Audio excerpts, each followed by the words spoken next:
una de las cosas que he podido aprender en estas dos experiencias misioneras que el Señor en su gracia me ha permitido vivir es que tanto en Panamá como en España hay algo en común que es muy fuerte. Y es que lo que he podido ver es que en la predicación del Evangelio, tanto en estos dos lugares, existe oposición y existen aflicciones que muchas veces buscan desanimar a los hermanos, ya sea a los misioneros, a los pastores o incluso a los hermanos de la congregación. Enfrentan situaciones difíciles. En Panamá, por ejemplo, las enfermedades, la falta de recursos económicos, mucha pobreza, también personas que han dañado a la iglesia, que han dividido las iglesias que de por sí son pequeñas. Situaciones difíciles también como la soledad que enfrentan los mismos hermanos y predicadores. En una ocasión, hablando con uno de ellos, Alcibiades, en la montaña en Panamá, él me expresaba lo solo que él se siente estando allá. Y eso es lo que pude ver allá y la cultura que muchas veces se opone a los principios de la palabra de Dios. También en España, ¿qué pude ver? La apatía de las personas, la dureza de las personas. En España, al menos en la región del País Vasco, viven una vida muy cómoda. Y esa misma comodidad les hace creer a las personas que ellos no necesitan de Dios. Fue muy curioso que en una ocasión que pude compartir el Evangelio con dos españolas y una colombiana, la colombiana, que era migrante, ella estaba muy atenta, muy receptiva. Las españolas estaban así, o sea, no quieren escuchar, creen que no lo necesitan. También es verdad que el contexto cultural que ellos han vivido, en el que la religión les ha dañado como sociedad, también afecta. Ellos tienen un rechazo a la religión en general. Otra de las cosas que vi fue el racismo. El racismo que sorprendentemente y tristemente no ocurre nada más en la sociedad, sino mayormente en algunas iglesias. Y no estoy hablando de la iglesia de Ondarribia, pero platicando con David, pude escuchar algunas cosas fuertes que él ha pasado de mismos creyentes, y eso a mí me dolía en el corazón pensar que él, como hermano en Cristo, estaba pasando esa situación propiciada por otros creyentes. ¿Por qué? Porque la cultura también es como muy... eh, o sea, nosotros somos superiores, ¿no? En un sentido. También otra de las cosas que vi es cómo las ideas de la sociedad, de la cultura, también se oponen muchas veces a la palabra de Dios. Y es un contexto difícil tanto para los creyentes como los pastores. Y lo que nos deja ver esto es que la condición que vemos es que la predicación del Evangelio de Cristo inevitablemente nos llevará a enfrentar aflicciones y oposición que van a poner a prueba nuestro ánimo y nuestra perseverancia. En la predicación del Evangelio enfrentaremos aflicciones y oposición que pondrán a prueba nuestro ánimo y nuestra perseverancia. Y qué mejor ejemplo que el apóstol Pablo, ¿verdad? ¿Qué tanto pasó el apóstol Pablo en su tiempo desde que se convirtió a Cristo? Él fue apedreado al punto de que lo dejaron básicamente muerto. Él también sufrió la oposición de los judíos, sufrió el rechazo, sufrió enfermedades, sufrió falta de recursos tal vez. Pablo conocía que la predicación del Evangelio conllevaba riesgos y conllevaba aflicciones. Pero precisamente en estas palabras del apóstol Pablo a la iglesia en Filipos, lo que podemos aprender es que el gozo del creyente se encuentra en saber que ninguna aflicción ni oposición puede detener el avance del Evangelio. El gozo del creyente se encuentra en saber que ninguna aflicción ni oposición puede detener el avance del Evangelio de Cristo.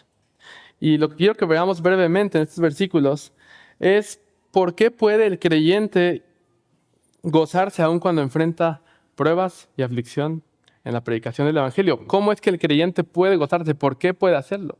Lo primero que vemos en los versículos 2 al 14 es que el creyente puede gozarse porque las aflicciones y la oposición que enfrenta fortalecen a otros creyentes. Las aflicciones y la oposición que enfrenta fortalecen a otros creyentes. Y Pablo dice, quiero que sepan, hermanos, que las cosas que me han sucedido han ayudado al progreso del Evangelio. Pablo no se veía a él como una víctima o pobrecito de mí o qué triste que estoy pasando por eso. Pablo se gozaba en que las cosas que a él le dolían, sin duda, era algo que ayudaba a que el Evangelio de Cristo fuera predicado. Porque dice, mis prisiones se han hecho patentes en Cristo, y al final dice que muchos creyentes han escuchado esto y han cobrado ánimo y que les ha llevado a tener valentía para predicar el Evangelio. Entonces, las aflicciones y la oposición que enfrentamos y que enfrentan otros hermanos alrededor del mundo y aquí en la misma ciudad, nos animan a nosotros y animan a otros también a predicar el Evangelio, les fortalece, les da valentía. Eso es lo que a Pablo le daba gozo. ¿Y qué nivel de confianza y dependencia vimos en el apóstol Pablo para reconocer que todos sus sufrimientos han servido para el progreso del Evangelio?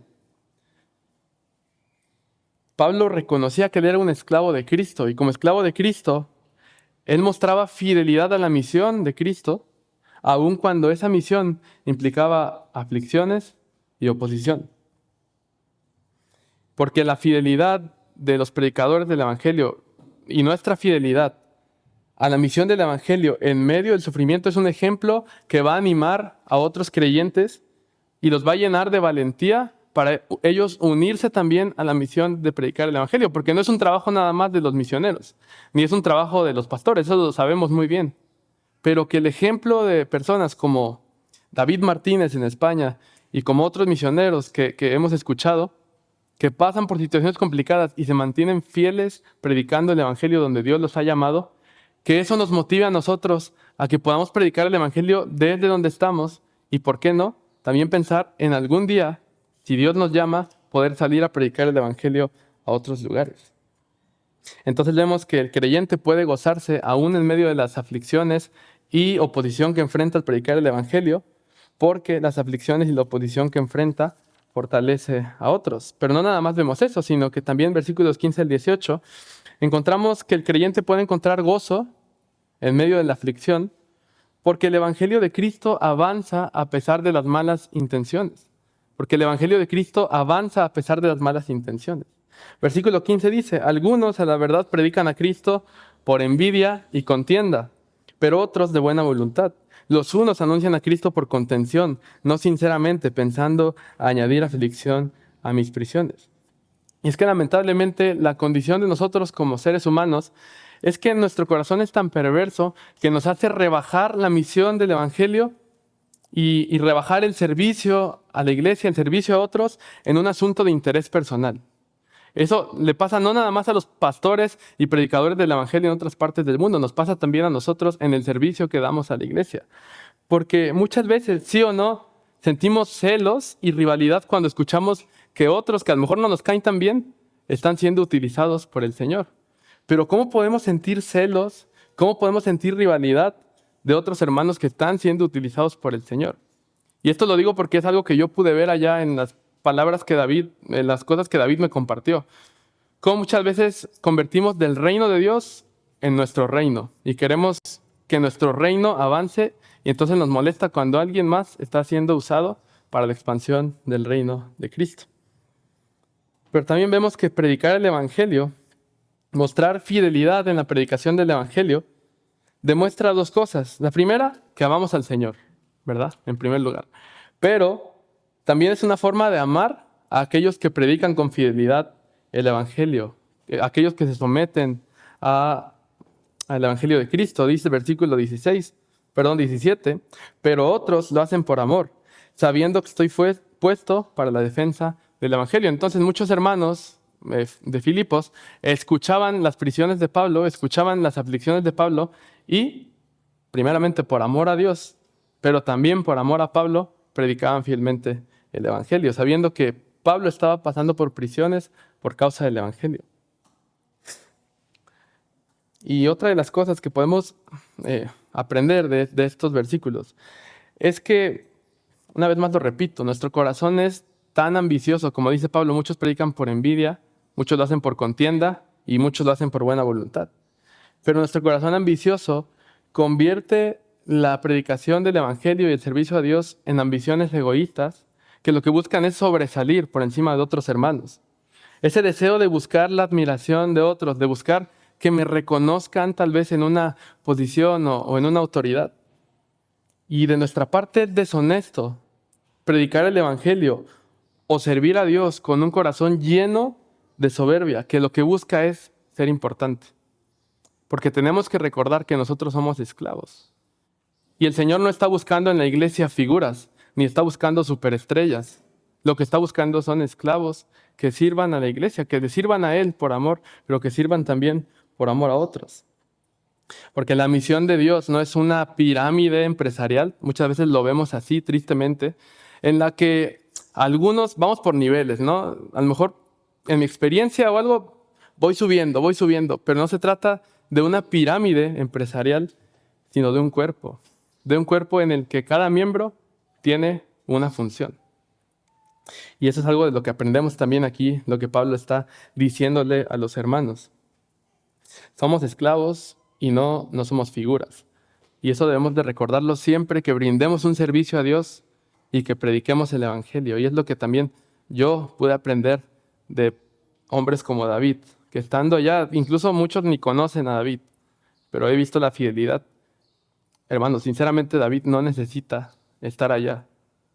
Y es algo que yo le dije, él no necesita estar allá. Pero lo hace, ¿por qué? Porque el Señor le ha llamado y muestra fidelidad al ministerio donde el Señor lo ha puesto. Y lo último también que vemos aquí es que dice, lo hacen por amor, sabiendo que estoy dispuesto para la defensa del Evangelio. Pablo estaba gozoso porque el Evangelio estaba siendo predicado. Versículo 18, ¿qué pues? Que no obstante, de todas maneras, o por pretexto o por verdad, Cristo es anunciado y en esto me gozo y me gozaré aún. Y es que nuestro gozo no debe marchitarse porque hay personas que predican el Evangelio o que sirven con malas intenciones, porque eso es una realidad. Incluso me atrevo a decir que muchas veces nosotros lo hemos hecho. Pero nuestro gozo no debe marchitarse por las malas intenciones de otros, sino que nosotros debemos fortalecernos, nuestro gozo debe fortalecerse en el hecho de que Cristo está siendo predicado. Que cada vez que nosotros escuchemos que Cristo está siendo predicado en España, en Panamá, en Venezuela, en Indonesia, en cualquier lugar del mundo, eso debe traer gozo a nosotros, debe fortalecer nuestro gozo en Cristo. Que otras personas lucren con el Evangelio o se aprovechen del Evangelio no debe de marchitar nuestro gozo. Pensemos más bien en los que sí muestran fidelidad al Evangelio.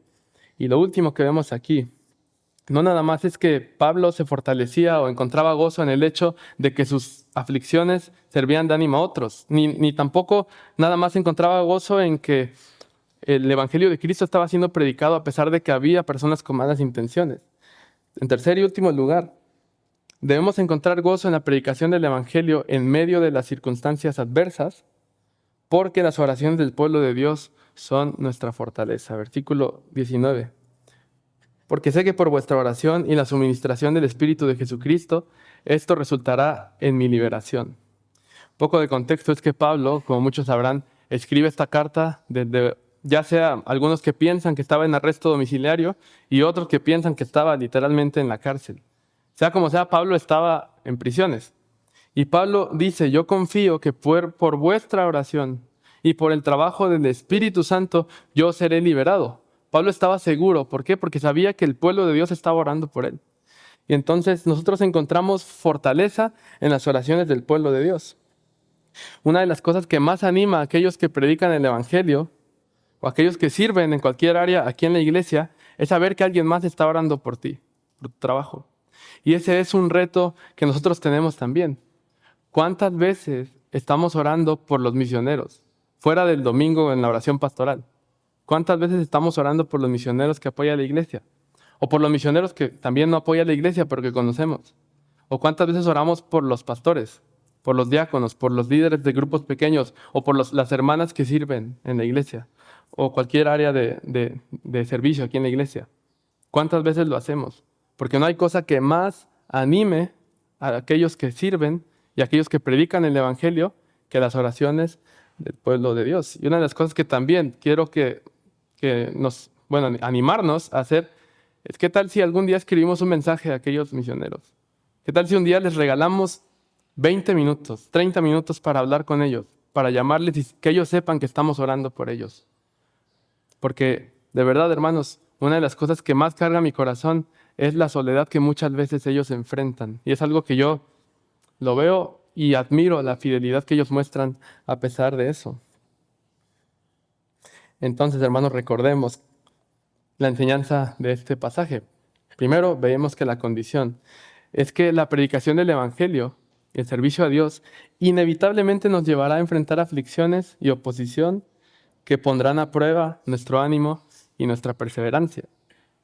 Pero debemos recordar que el gozo del creyente, nuestro gozo se encuentra en saber que ninguna aflicción, por más difícil que parezca, o ninguna oposición, por más dura o cruel que parezca, puede detener el avance del Evangelio de Cristo. Es inevitable que el Evangelio de Cristo avance.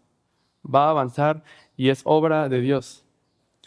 Entonces, que eso nos llene de gozo. Que nuestro gozo se encuentre en saber que ninguna aflicción ni oposición puede detener el avance del Evangelio de Cristo.